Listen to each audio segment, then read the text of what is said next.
Jangankan harta kami, jangankan anak kami, jangankan suami kami, jangankan rumah kami, jangankan jabatan kami. Inna lillah, diri kami ini pun milik Allah, bukan punya kami. Kalau dia yang punya, apa salahnya dia ambil? Maka ketika harta diambil, salah satu yang membuat manusia kehilangan ketika dia merasa memiliki. Ini punya saya, ini milik saya. Kalau orang sudah terlampau memiliki, maka ketika hilang muncul kekecewaan. Maka jangan pernah merasa memiliki hak mutlak. Ini rumah punya siapa? Rumah punya saya, namanya nama saya. Tapi itu titipan Allah, kapan dia mau diambil. Kalau yang menitipkan mengambil, tempat penitipan barang, kita cuma tukang jaga. Pak, titip helm ya, ya, ini nomornya. Pak, titip mobil ya, ya, ini parkirnya. Pak, titip HP ya, ya, ini. Pak, titip tas ya, ya. Kita cuma penjaga barang titipan. Lalu ketika pemiliknya mengambil, kenapa marah? Orang bukan punya kita kok. Ketika salah sangka, makanya kita ini selalu sering salah sangka. Kita sangka punya kita, padahal bukan punya kita. Makanya ujung surat Al-Baqarah, baca setiap hari. Asar dibaca sekali, subuh dibaca sekali dalam maksurat. Lillahi ma fis samawati wa ma fil ardh. Itu bukan mantra. Orang baca cepat karena ingin mau baca cepat maksurat. Lillahi ma fis samawati wa fil ardh. Itu bukan mantra. Kita sedang diingatkan pagi sekali, sore sekali. Lillahi ma fis samawati wa ma fil ardh. Apa yang di langit, apa yang di bumi, lillah, bukan punya kamu. Kenapa? Kalau sampai kita katakan punya kita, lalu ketika dia hilang, kita stres, kita depresi. Orang yang kehilangan anak, dia tidak sedih. Kenapa? Karena itu pergi duluan, nanti dia akan menyusul belakang. Suami kehilangan istri, dia tak sedih. Kenapa? Karena sudah dibawanya ganti yang baru, Pak Ustaz. Bukan. Dia tak sedih, kenapa? Karena dia tahu nanti saya akan berjumpa dengan dia di tempat yang lebih kekal abadi. Sekarang kalau saya hidup sama-sama dia, dia tua, dia keriput, dia sakit, dia mati. Nanti saya berjumpa lagi dengan dia. Di mana? Di tempat kekal abadi yang tak pernah sakit, tak pernah mati. La yadkhulul jannata ajuzun. Nenek-nenek tak masuk surga. Menangislah si nenek tadi begitu jumpa dengan Nabi. Kamu kenapa nangis? Kata Nabi. Ya Rasulullah, aku tersinggung ucapanmu. Kau bilang nenek-nenek tak masuk surga.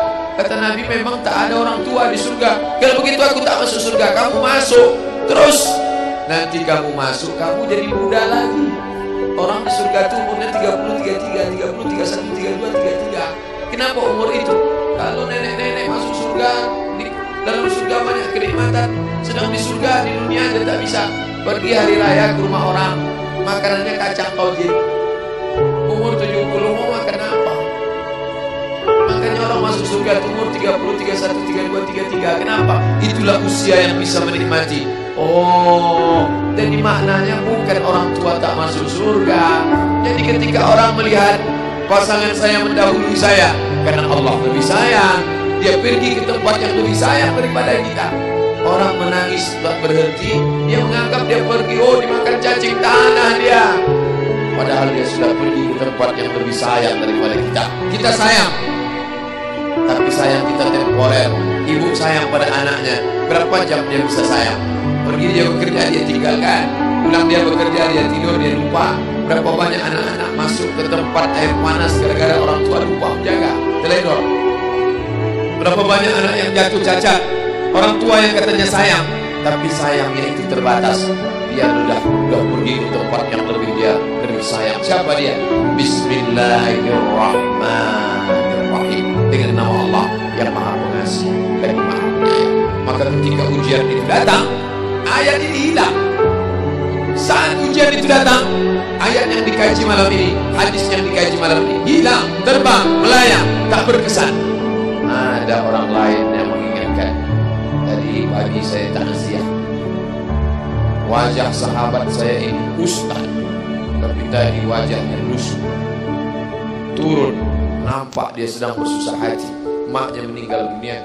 Saya bisikkan ke telinganya satu kalimat, satu ayat, inna lillahi wa inna ilaihi raji'un. Waktu datang, waktu mau pulang saya peluk kuat dia, inna lillahi wa inna ilaihi raji'un. Apa tak tahu dia ayat itu? Tahu, dia ustaz, dia sering menceramahkan ayat itu, dia hafal ayat itu. Kenapa ustaz ingatkan? Hari itu ayat itu hilang dari kepalanya.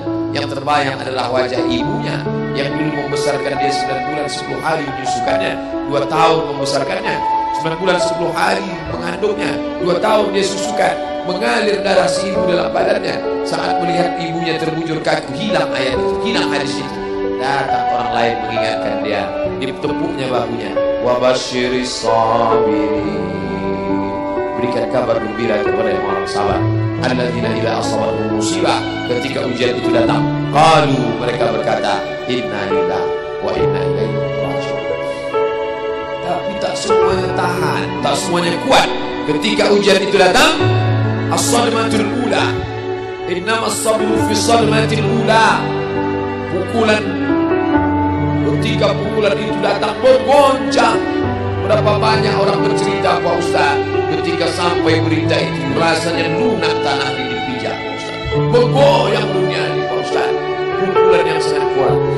Dan tak jarang ketika pukulan itu datang bertubi-tubi, akhirnya dia mulai senyum. Selama ini nengok orang lewat sini, lama-lama nengok oplet lewat sini.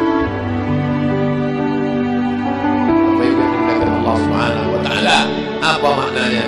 Tidak ada tempat bersandar yang paling kuat kecuali dia. Bersandar di sebatang pohon, pohon akan labu. Bersandar kepada orang, orang akan mati. Bersandar kepada dia, hayyun la yamut, dia yang hidup tidak akan mati terus selama. Ya hayyu ya qayyum, ya bani as-samawati wal ard, ya zal jalal wal ikram, ya fa'ilun lima yurid, ya man aghada amran, innama amruhu idza arada syai'an ay yaqula lahu kun. Maka berserahlah kepada dia. Makanya selesai sholat tadi kita diajak imam berserah kepada dia. La ilaha illallah wahdahu la syarika lah, lahul mulku wa lahul hamdu yuhyi wa yumiit. 4 inilah yang membuat orang kuat. Lahul mulku, kalau kekuasaanmu hilang, jangan kau sedih. Kenapa? Karena yang punya itu dia. Lahul mulku. Kalau kau dulu dipuji-puji orang, jangan kau sedih. Kenapa? Karena yang punya pujian dia. Lahul mulku wa lahul hamdu. Kalau keluargamu hilang, jangan kau sedih, karena punya dia. Yuhyi wa yumiit. Dia yang menghidupkan, dia yang mematikan.